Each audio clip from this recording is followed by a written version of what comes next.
Well, my take is that in Moscow, the name of the game is expectations management, because, of course, they tend to be optimistic, and I think it was a surprise, but a very pleasant surprise that Trump was ready to make such dramatic changes in the U.S. approach to Russia, to Ukraine, to many European security matters. But at the same time, we have the experience of the first Trump administration. Back in 2016, expectations were very high, and most of these expectations did not come true. The relationship between Moscow and Washington did not get any better.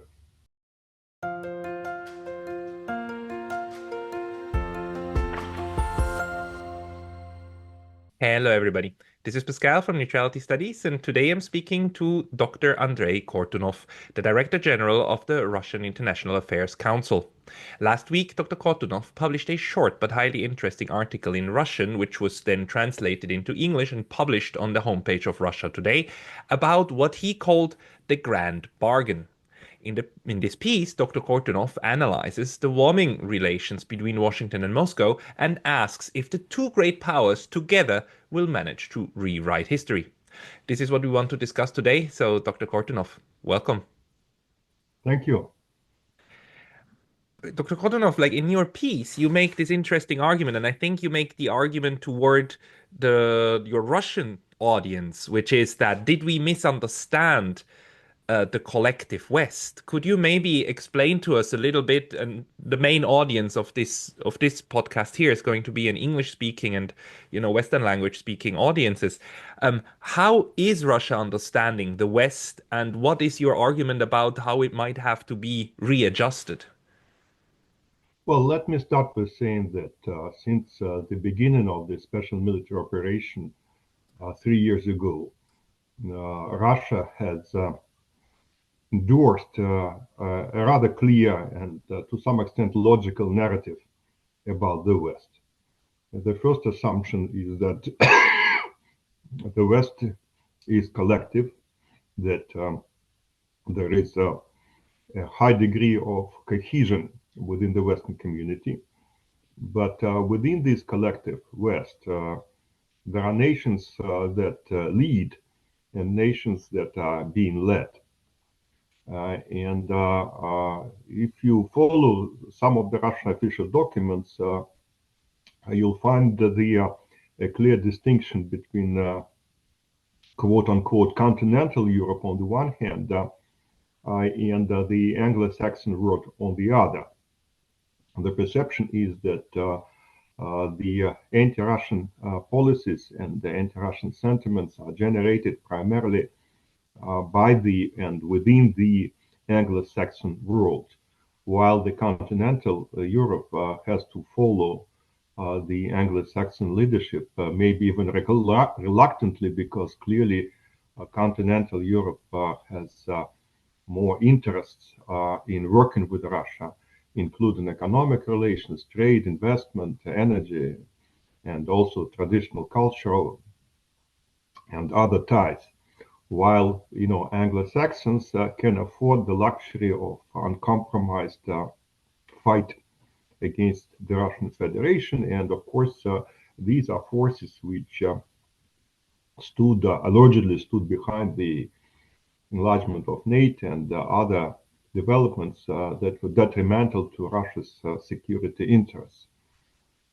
Today, this narrative is shattered because, first of all, it's not clear how we can define the so-called Anglo-Saxon role, because if you look at the positions taken by Washington and by London on relations with Russia and on the Russian-Ukrainian conflict, you'll see a very clear differences, maybe more than just differences, but I should say contradictions between the Republican administration in Washington and the Labour government in London. So the whole idea of Anglo-Saxons, which looked rather logical a year ago, is now put under question. But second, more importantly, is that it is not clear where anti-Russian sentiments and anti-Russian policies are more consistent and more stable. Is it the Anglo-Saxon world or is it the continental European countries? And of course, what we see today suggests that the United States, in particular, under the Trump administration at least, is not as committed to this very rigid, very confident anti-Russian strategy as some of European nations, including Germany or France, and of course the United Kingdom. So that suggests that this narrative that emerged since the beginning of the Russian-Ukrainian conflict has to be reviewed and maybe revised in certain ways because the current geopolitical realities question these assumptions that looked so natural and so logical 2 or 3 years ago. The term collective West, which I also used on this program quite a lot, is kind of a term of convenience in order to describe the larger, like, let's call it US alliance system. On the one hand, NATO, on the European side. On the other hand, of course, also countries like Japan and Korea and maybe like partners like Taiwan, and all of the countries that then basically also decided to put sanctions in one way or another on Russia. So do you do you now think that this term and this idea of who belongs together has to be fundamentally revised, or is the shift more of a form of gradation? Well, a frank answer to this question is that no one knows. Hmm. But what we know for sure is that the West has demonstrated spectacular resilience in terms of its cohesion over the last 3 years, because there were many predictions that the cohesion of the West, which emerged after the beginning of this crisis, would not last for a long time, and that we will see some countries changing their positions and questioning the overall collective strategy. And indeed, there were and there are some dissidents in Europe. You look at Hungary or Slovakia or some other nations which are not happy with the current policies and which would like these policies to be changed. However, these dissidents did not prevent the European Union from passing new packages of sanctions against Russia. And just a couple of days ago, there was a new package of sanctions announced, which suggests that these dissidents cannot really change the integrity of the European Union and the cohesion of the West at large. However, the challenge came from another side. And of course, the irony of the situation is that this change has come from Washington, which used to be not only the leader, but the country which inspired many of the decisions made in Europe on Russia. So the big issue right now, in my view, is how these very unorthodox and to some extent unpredicted shift in the US policy might or might not influence positions of other Western countries.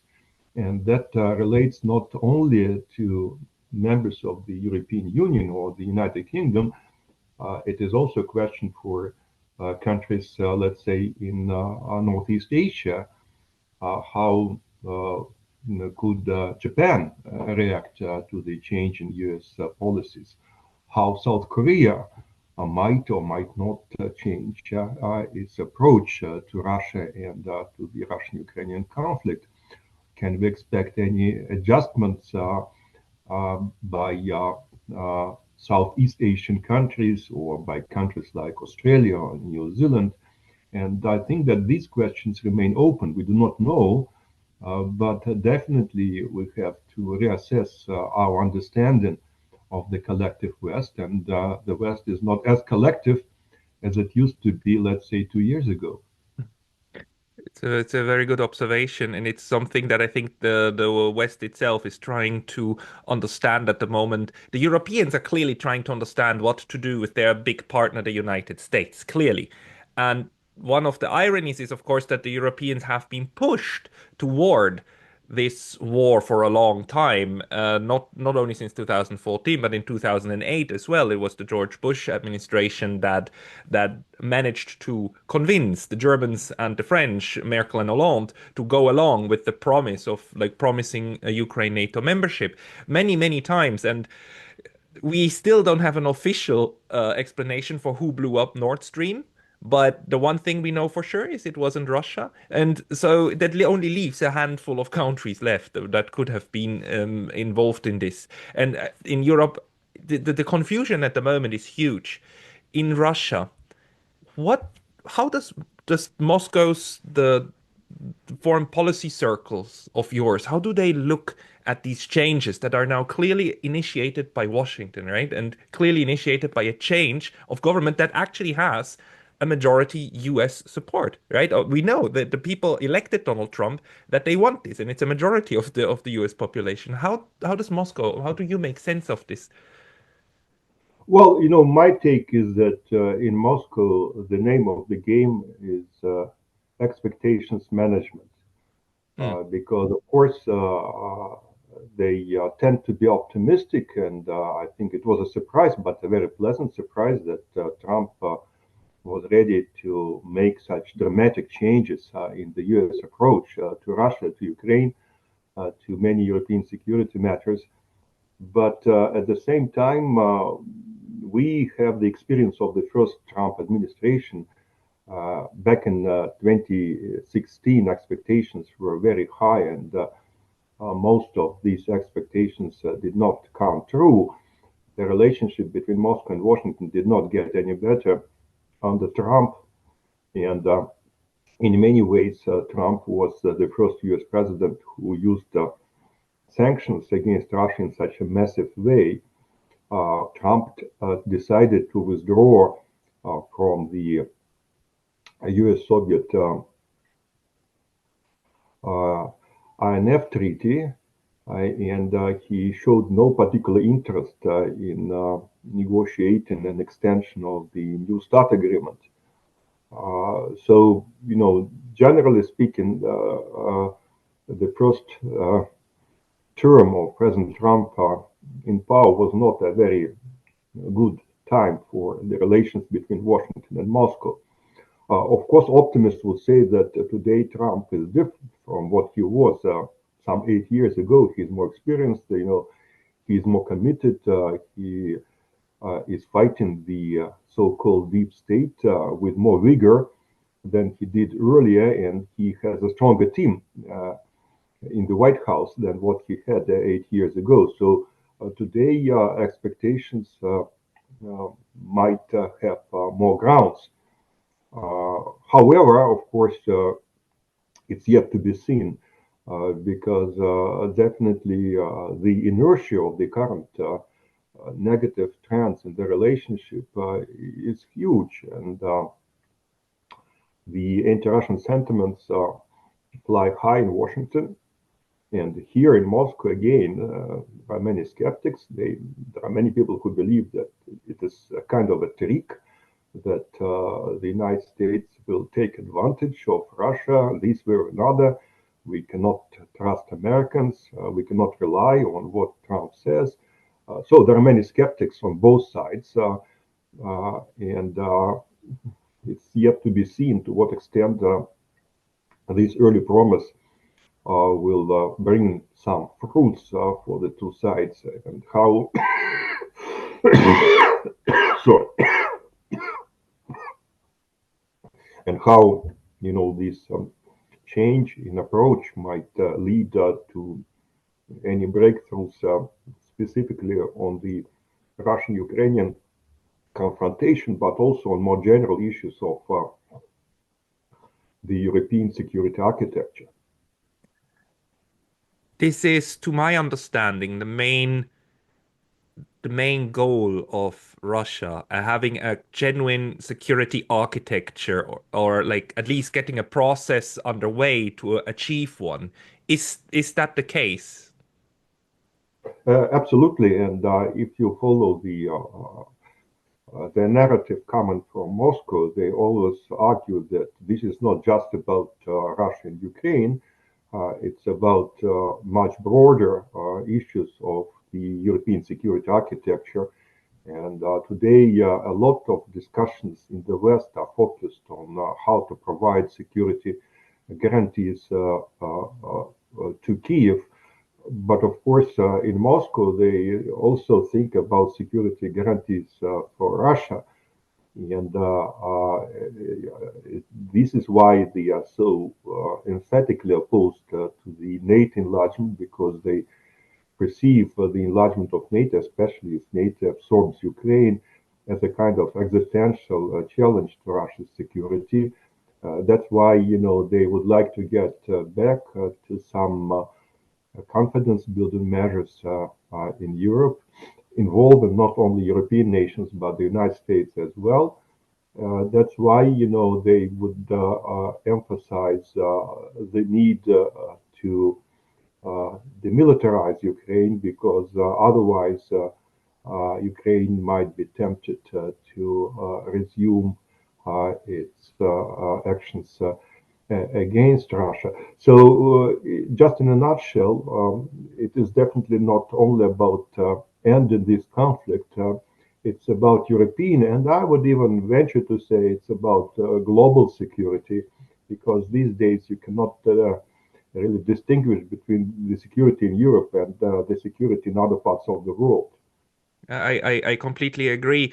The One of the problems we struggle with in Western countries is, of course, that we like the media portrays a very, very, very distorted image of the conflict and of Russia and in general of things that are going on. And one of the things that we are told right now is that the United States, sorry, let me put it this way: the people who are in charge now of the process, at least in the US, to come to an understanding with Russia, have to also be very careful to signal to their own people within the terms that they can understand. So one of the signals that they send is to say, like, what happened in Riyadh last week was a gauging of Russia's sincerity for a peace process, and it's cast as if though the waters need to be tested on whether or not Russia is serious about peace. But on the other hand, what we clearly understand from Russia,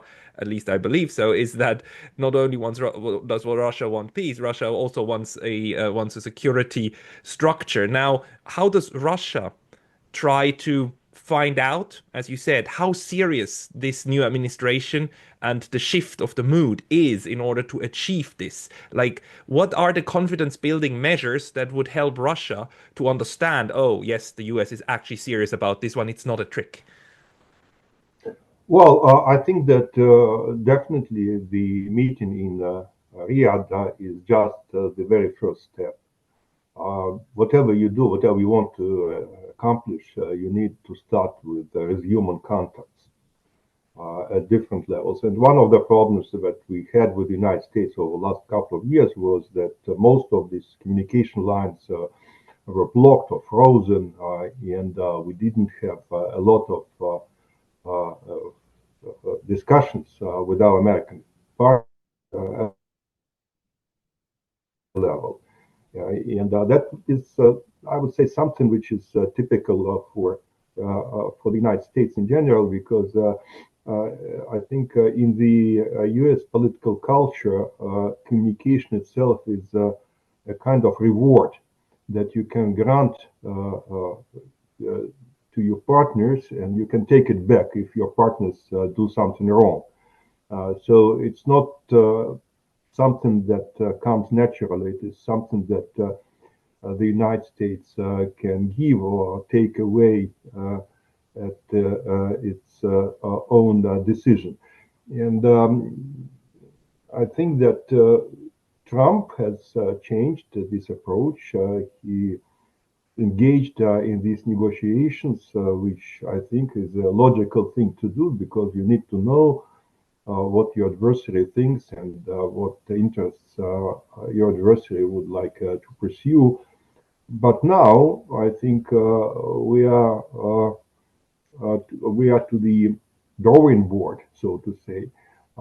Since these contacts are resumed, we now have to come to specific decisions on a number of issues where we do not fully coincide with the United States. The first step is evident.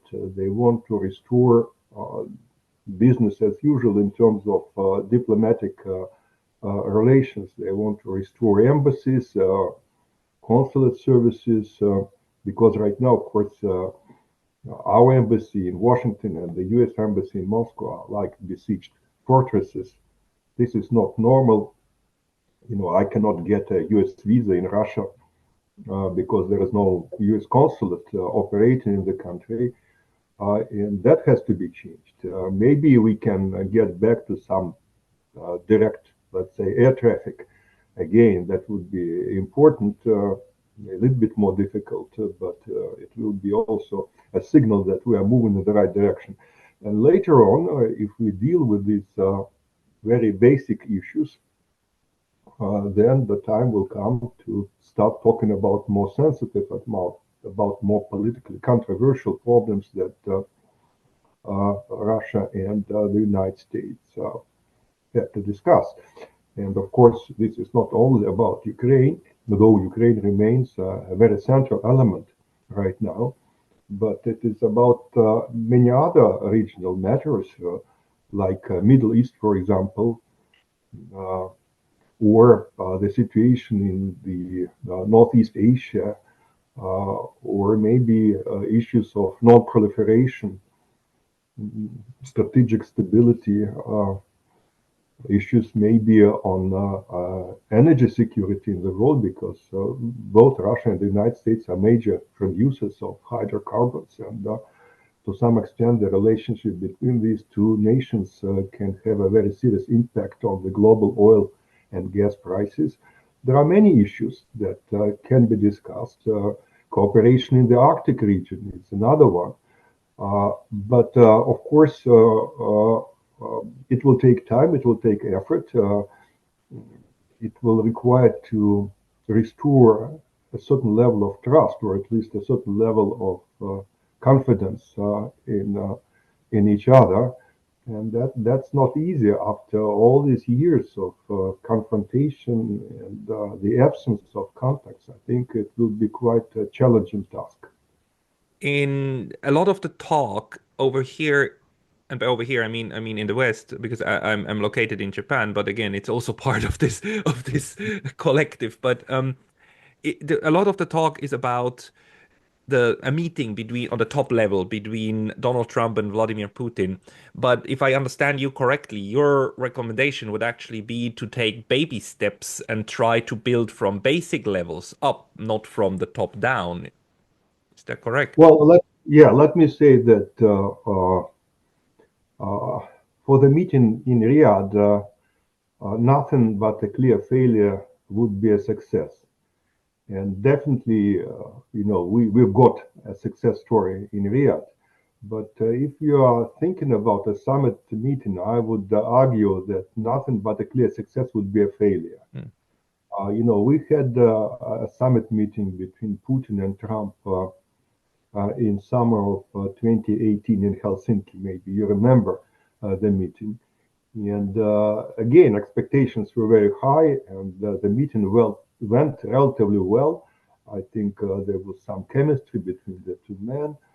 But then Trump got back to Washington and nothing happened. On the contrary, the relationship started to deteriorate quite fast because there was no real output,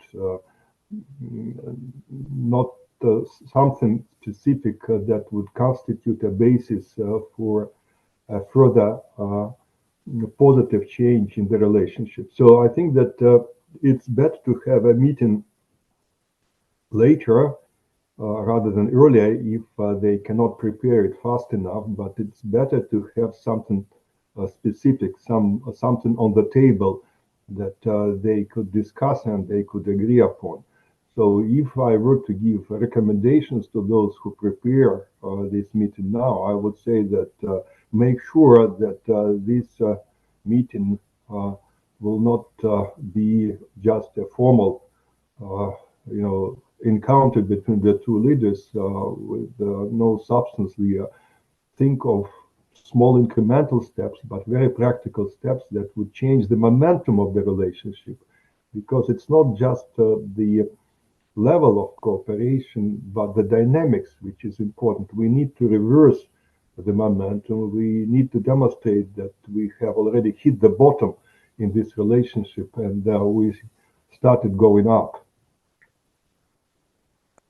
Do you think that the success that Russia had also with its BRICS strategy and policy, especially last year when Russia was the chair of the BRICS, and all of these many agreements that were signed, and that the many cooperation levels that were achieved, is that going to help the process of mending ties with the United States? Is there a chance that through also the extended now BRICS network that exists, that there is a way to try to signal to the US we are very serious of trying to make the business situation worldwide for you also better? Or is that anything that goes through your mind or not?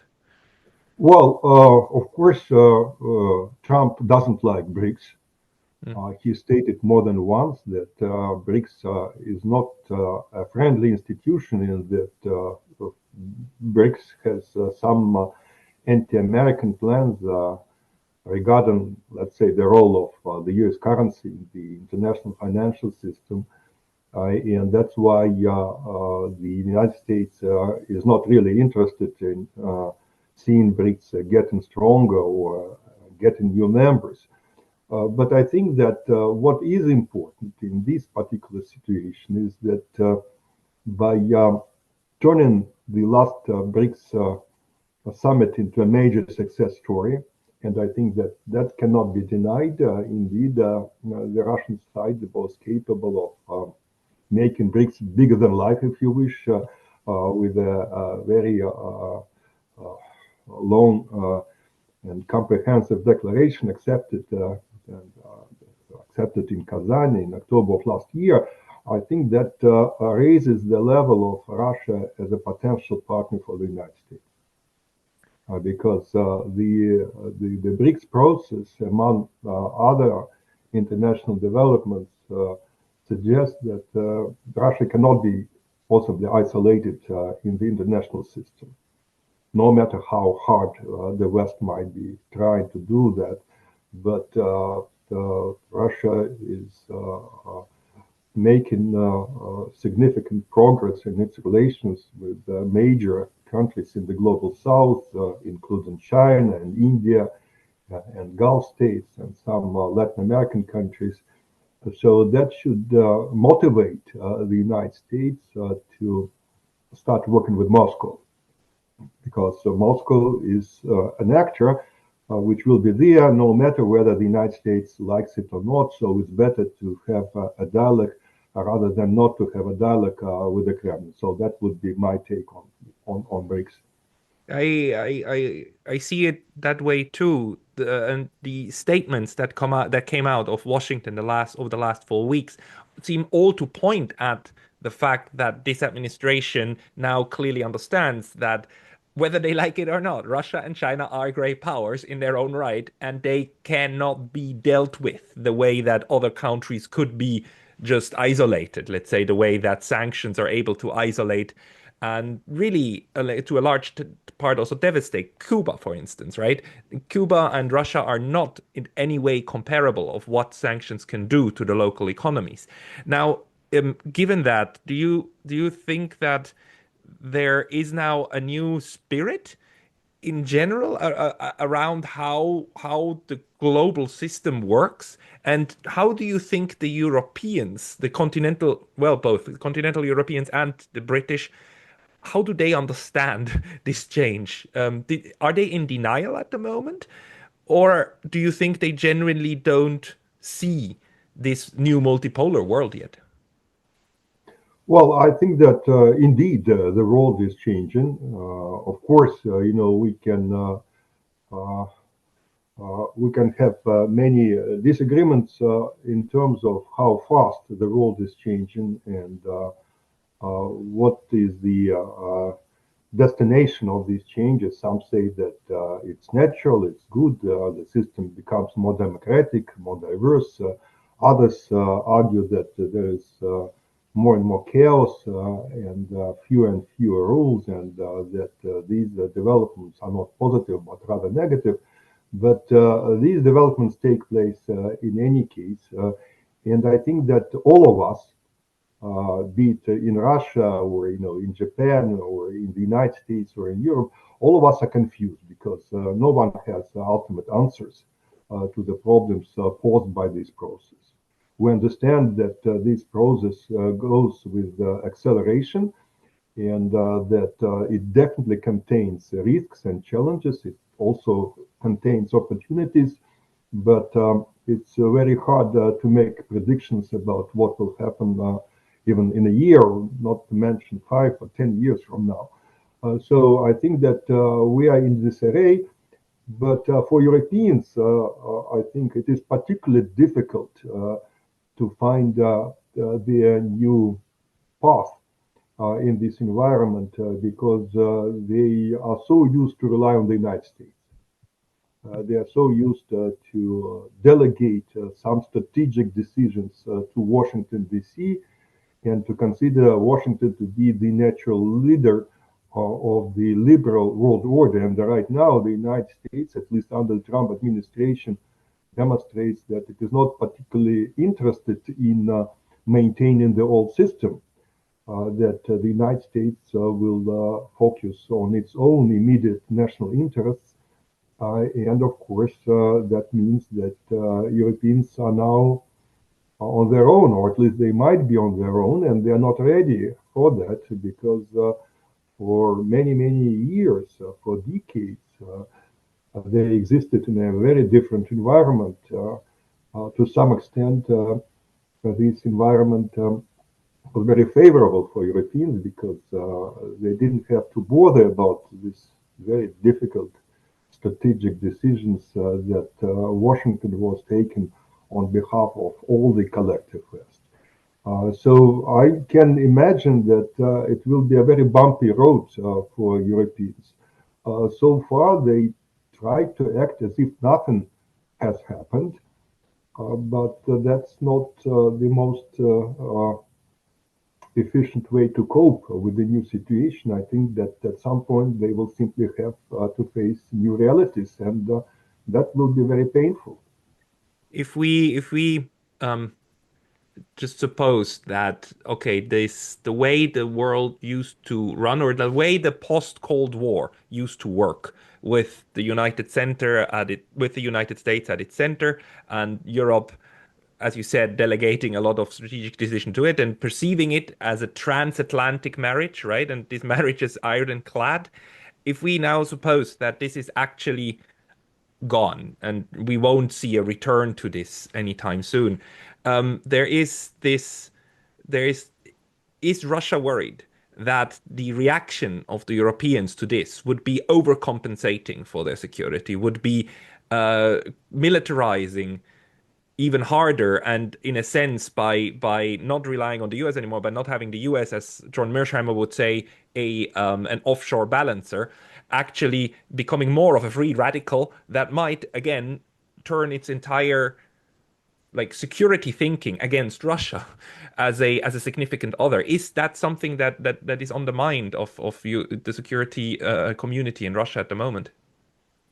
Well, I think that there are concerns about this scenario because indeed we can uh, uh, we can argue that Europe is in crisis, that there are many problems in Europe, but still Europe remains a very formidable, at least geo-economic actor, and it's a big player.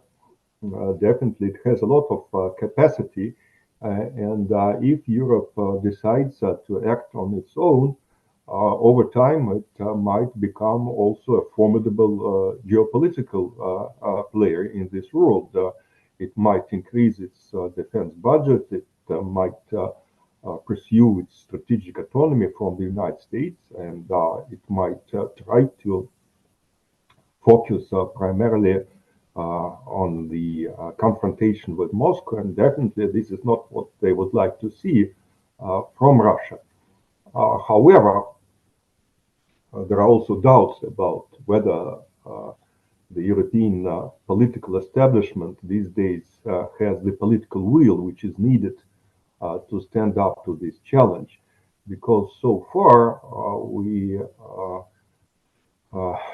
hear a lot of strong rhetoric coming from European capitals, but at the same time, it seems that Europeans still hope that they would find a way to somehow iron their problems with Washington and come up with a deal that would reunite the West and basically maintain the status quo.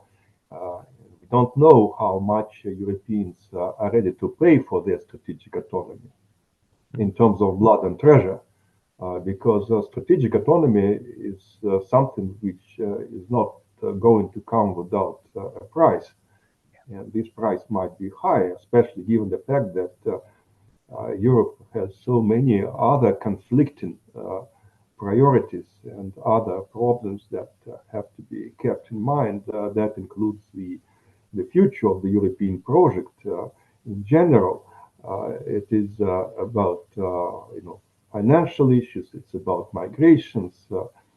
It's about the role of transnational mechanisms of governance. There are many issues, and if you compare Europe today with Europe, let's say 20 years ago, of course, the euro the euro optimism that we used to observe is no longer there. So we do not know. We do not know whether Europe is ready, whether Europe is willing, whether Europe is capable of fighting for its strategic autonomy. And definitely we will know the answer to these questions maybe only in a couple of years from now. Right. Definitely. No, you're very right about this. I mean, what we are doing here is engaging into in a lot of guesswork, but I think guesswork is important at the moment because certainty has gone out of the window. Yeah. Uh, the the European Union, how do you and does Russia in general view the European Union at this point? Is the Union itself something as a project that let's say the Kremlin would still thinks of as overall a positive thing to have? Or if there was a button in the Kremlin saying dissolve now, would the Kremlin press it? Well, I don't think that there is full consensus in Russia on the European Union. There are people who are still enthusiastic about the European Union, about the European project as an idea which has a broader universal value and that would re-emerge at least at some point in future. But on the other hand, there are many skeptics. There are many people who believe that the European Union as a project is no longer relevant to the international system, that Europe is decaying, and this long-term decay is irreversible, that the population is aging, that technologically Europe loses competition to North America and East Asia, There are many critics of Europe, and of course, right now there are many emotions in this discourse on both sides. I think maybe those who had so high hopes of Russia joining Europe today are so disappointed that they tend to blame everything on Europe, on the European alleged hypocrisy, and on the uh, genetic, quote unquote, genetic anti-Russian feelings which are present in Europe. And on the other hand, you go to Europe and you know better than I do that anti-Russian sentiments still fly high Yes. in every European capital. So I think that it's like an unhappy marriage. It's not that we simply dated each other, but it was a marriage in many ways, very deep interaction at various levels. The interaction that unfortunately didn't produce the results we hoped for, and that's why I think the emotional background of this conflict should not be underestimated. I view it the same way. One question that remains for me in my mind is like, what happened to this, or how is this very strong European reaction to the war in Ukraine? How is that going to affect future relations? I mean, if we take the Nordics just for one moment, because there's also this very important security component, instead of having a, well, at least nominally neutral Finland and neutral Sweden, we now have NATO member Finland and NATO member Sweden. And even more, we now have 15 and 17 bases, US military bases on both of these countries. And we see the militarization, very strong militarization of the entire Nordic countries, and that includes Norway as well.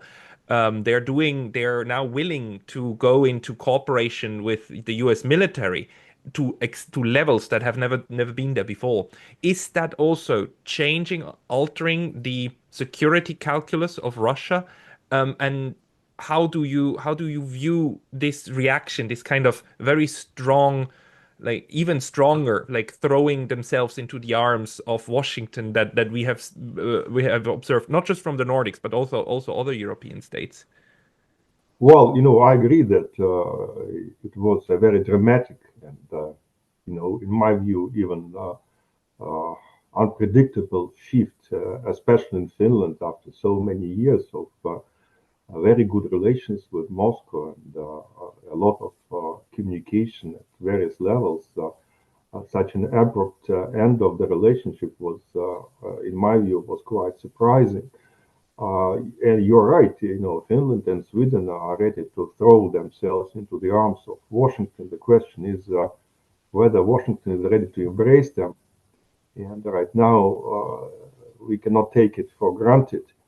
But specifically, I think if we're talking about the North, there is a very fast change in environment in three sub-regions, including the Russian-Finnish border, which is a long border, the Baltic Sea, which becomes a NATO lake in a way, and the high north. And Russia will have to keep in mind the geostrategic changes in all of the three sub-regions and will have to act accordingly. I think that would imply heavier military presence in places like Kaliningrad and in the Russian north. It might result in an arms race. Uh, I'm not very optimistic about the developments there. I hope that we'll be able to contain this competition to at least some extent. But the changes in the north of Europe are evident, and these changes are likely to complicate security challenges for the Russian Federation in future, maybe for a very long time. And the new structure of Russia's security partners. in the West, they are often described as allies, but I really think that's the wrong way of framing it. But North Korea and Iran, with whom there are now security agreements in place, how does this play into Russia's um, strategy of building stability in its periphery? And is this something that we might see more bilateral security agreements that Russia will try to strike? Well, I think that this is probably uh, uh, a signal of where Russia is likely to go, at least within the next couple of years. It will rely primarily on bilateral agreements with select neighbors, and I don't think that these agreements are likely to be standard. If you compare, let's say, North Korea and Iran, you'll see that there are very serious differences in these two relationships. If you take other countries like China, you'll see that the differences are even more significant. So it will be a kind of customized agreements reflecting specific strategic challenges and opportunities in various parts of the world. And in each case, Russia will try to calibrate the scale of its commitments and the particular wording of the agreements to avoid taking excessive responsibilities for security problems in areas which do not belong to its immediate periphery. So that's how I see the situation emerging. Right. And maybe since we're speaking almost on the day of the 3 year anniversary of the special military operation, right? Today is February 25th. And you said that there's in Russia there's still a lot of disagreement about how to view the situation and the way forward. But what would you say are there kind of by now commonly accepted learning outcomes of the last 3 years of this warfare inside with Ukraine that kind of Russia can unisono say like, yes, we all agree that we learned this. Well, of course, there are some important lessons, not only political lessons, but also military lessons. We learned a lot about the modern warfare, Mm. I think, on both sides. For example, 3 years ago, no one would have expected drones to play such a significant role. Or, nobody would have expected that you might get back to some of your very basic weapons instead of relying on a limited number of very sophisticated, technically uh, advanced systems.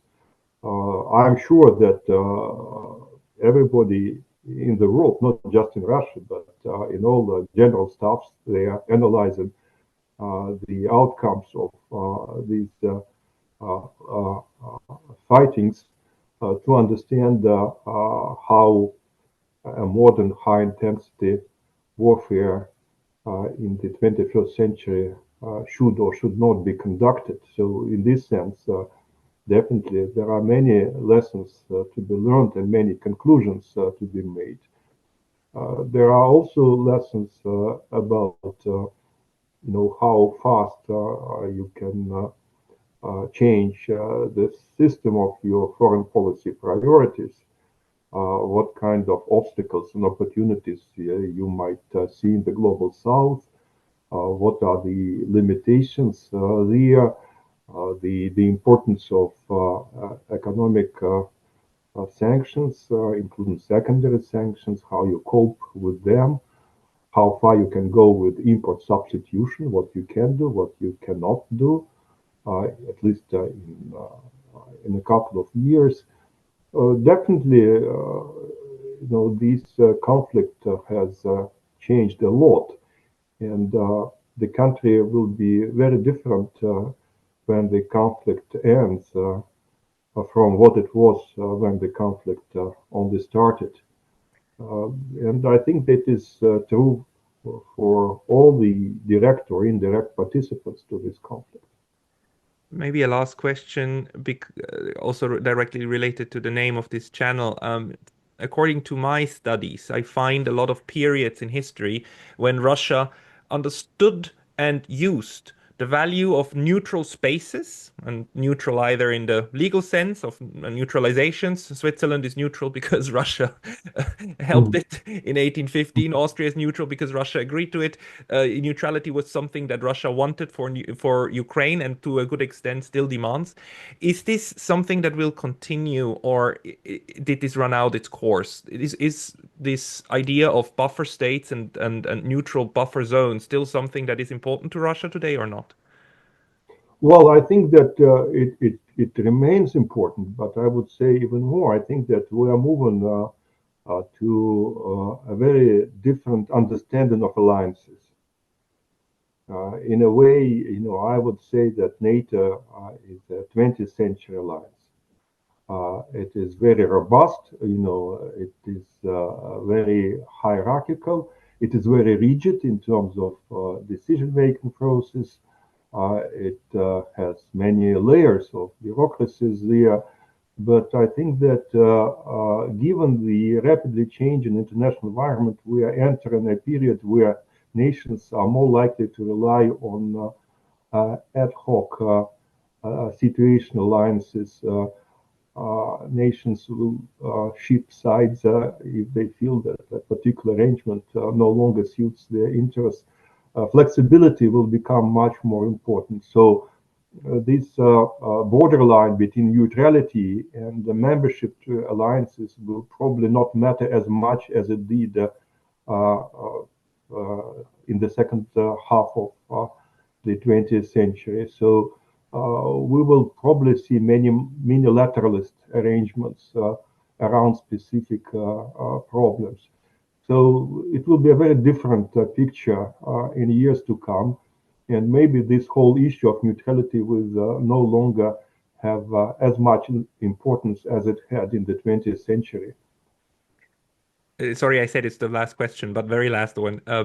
Do you think there's a case for um, increased cooperation to hammer out international law, or to create the new norms around which this new order or these new minilateralisms are built around in order to to come to a common understanding what to expect of each other? Well, I think that we do not have an alternative. If we want to survive, we'll have to work together, even if sometimes we do not like each other, or if we cannot fully understand each other. We'll have to work together. But let me just say that in the beginning of our conversation, you quoted my piece, which was called "Ground Bargain." In the spirit of full disclosure, I have to say that I do not believe in ground bargains now. I think that a new world order is likely to emerge from the bottom up rather than from the top down. It will start with a small, maybe technical, maybe situational, maybe incremental agreements on issues on which we can agree. And then it might gradually grow to something more substantive, something more strategic, something more lasting. It will be a long way, and I do not expect any breakthroughs. But we have to start somewhere, and I think that we should start with relatively, sterile, relatively non-controversial issues, and then we can gradually build around this issues something more ambitious and something more lasting. That would be my take. Smallest common denominators, that would make a lot of sense. Dr. Kortunov, thank you very much. For people who watch this and would like to read more from you, is there a place where you regularly publish your pieces? Well, basically, the site of the Russian International Affairs Council is the place where I post most of my modest modest contributions to the international political thought. Everybody, if you want to read the very important contributions of Dr. Kortunov, go to the link that I will post in the description of the Council of Russian Council on Foreign Relations. Dr. Andrey Kortunov, thank you very much for your time today. Thank you.